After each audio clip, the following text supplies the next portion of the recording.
Students Neha એજ્યુકેટરમાં આપનું સ્વાગત છે। આજે હું તમારા માટે લઈને આવી છું ક્વિક જીકેમાં સુપર કોમ્પ્યુટર વિશેનો માહિતી। ચાલો જોઈશું। તો આજે જ 26મી સપ્ટેમ્બરના રોજ પ્રધાનમંત્રી શ્રીએ શેનું ઉદ્ઘાટન કર્યું? 3 પરમ રુદ્ર કોમ્પ્યુટરને લોન્ચ કરવામાં આવ્યા। 3 પરમ સુપર કોમ્પ્યુટર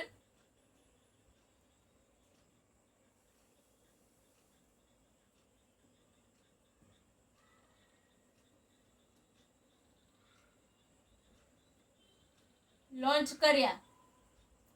રાઈટ, કમ્પ્યુટરની જોડણી તમે નોટ ડાઉન કરી લેજો। કમ્પ્યુટર આમ જ લખવામાં આવે છે અને આ જોડણી એકદમ સાચી છે। મેં સાર્થ શબ્દકોશમાંથી લઈ અનેડા પ્રકાશન જે આવે છે એમાં આ જોડણી આપેલી છે, તો આ સાચી જોડણી છે। રાઈટ, આપણે કમ્પ્યુટર તો ક મ પ બંને અડધું લખીને કરે છે, એ આપણી ખોટી છે। તો આ કમ્પ્યુટરની જોડણી પૂછાય તો તમે આ લખી શકો છો, જે તમારો 1 માર્ક પાકો કરાવશે Gujarati વ્યાકરણમાં।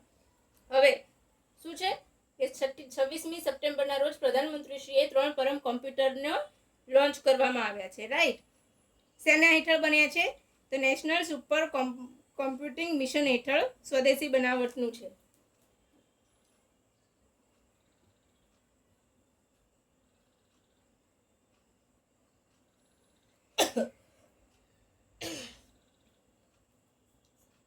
Sorry friend, national super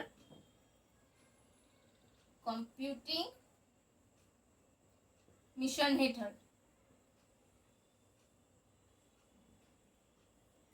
સ્વદેશી બનાવટના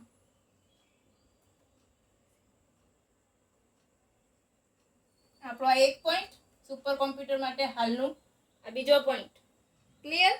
હવે ત્રીજો પોઈન્ટ ક્યાં ક્યાં મૂકવામાં આવશે? રાઈટ, એક મૂકવામાં આવશે પહેલું પુણેમાં। ક્યાં મુકાશે? પુણેમાં। એ શું કરશે? જાયન્ટ મીટર રેડિયો ટેલિસ્કોપને સપોર્ટ કરશે। બીજું મુકાશે નોઈડામાં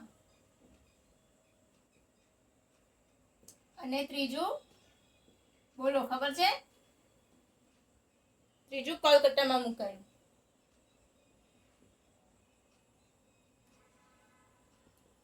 આ 3 સુપર કોમ્પ્યુટરને મૂકી દેવામાં આવ્યા છે। તો ક્યાં મૂકવામાં આવ્યું છે? એક પુણેમાં, બીજું નોઈડામાં અને ત્રીજું કોલકાતામાં મૂકવામાં આવ્યું છે। રાઈટ, જો તમને આની અંદર પૂછે કે હાલમાં મોદી સાહેબે, પ્રધાનમંત્રી શ્રી નરેન્દ્ર મોદીએ 3 સુપર કોમ્પ્યુટર લોન્ચ કર્યા છે, તેના વિશેના નીચેના તથ્ય તપાસો। તો પહેલું, તેને નેશનલ સુપર કોમ્પ્યુટિંગ મિશન હેઠળ સ્વદેશી રીતે બનાવવામાં આવ્યું છે। બીજું, તેને પુણે, નોઈડા અને ચેન્નઈમાં મુકાયું છે। હવે વિધાન 1 સાચું, વિધાન 2 સાચું, વિધાન 1 અને 2 ખોટા, વિધાન 1 અને 2 બંને સાચા। તો ફક્ત વિધાન 1 સાચું, કેમ? તો આપણું ઓપ્શનમાં કોલકાતા નથી, ચેન્નઈ આપેલું છે। રાઈટ, જીપીએસસીમાં જે આ વિધાન વાક્ય પૂછે છે એમાં આપણને આમાં જ ફસાવે છે, તો આ લખી લેજો તમે। પછી આ ફક્ત આ જ નથી, આ ઉપરાંત બીજું શું કર્યું મોદી સાહેબે? High power computing system, high power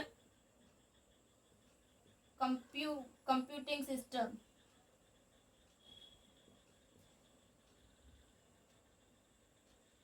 શું કર્યું છે? આ ઉપરાંત હાઈ પાવર કોમ્પ્યુટિંગ સિસ્ટમ કઈ છે?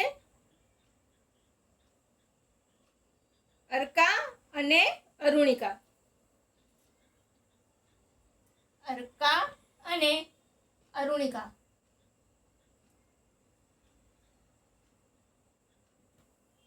ને પણ લોન્ચ કર્યું।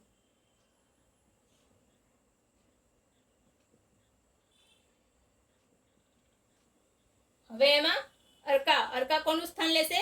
પ્રત્યુષનું, અને અરુણિકા મિહિરનું સ્થાન લેશે। અર્કા ક્યાં છે? નોઈડામાં સ્થિત છે।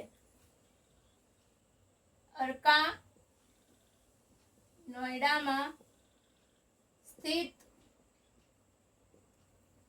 પ્રત્યુષનું સ્થાન લેશે, રાઈટ? પ્રત્યુષ એ પણ શું છે? સુપર કોમ્પ્યુટર છે. પ્રત્યુષનું સ્થાન લીધું. અને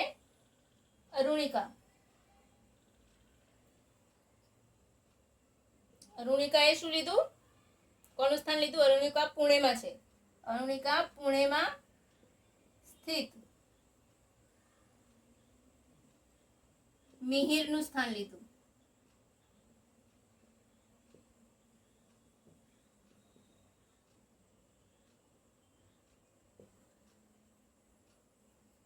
કેવું લાગ્યું ફ્રેન્ડ્સ મારું ક્વિક જીકે? મજા આવી ને? તો તમે એક એસેસ લઈ લો, પછી હું તમને એક બીજું આપું છું. લખી લેજો ફ્રેન્ડ્સ, નોટ ડાઉન કરી લેજો ચોક્કસથી. આ સિવાય મેં મારી કોમ્યુનિટીમાં શ્રીલંકાના નવા મહિલા પીએમ વિશે માહિતી લખેલી છે, તમે એ પણ જોઈ લેજો. એ પણ તમને ખૂબ પસંદ આવશે. ઓકે ફ્રેન્ડ્સ, તમને આ પસંદ આવ્યું ક્વિક જીકે તો લાઈક, શેર અને સબસ્ક્રાઇબ જરૂરથી કરજો, અને કમેન્ટ કરવાનું ભૂલતા નહીં. By friends.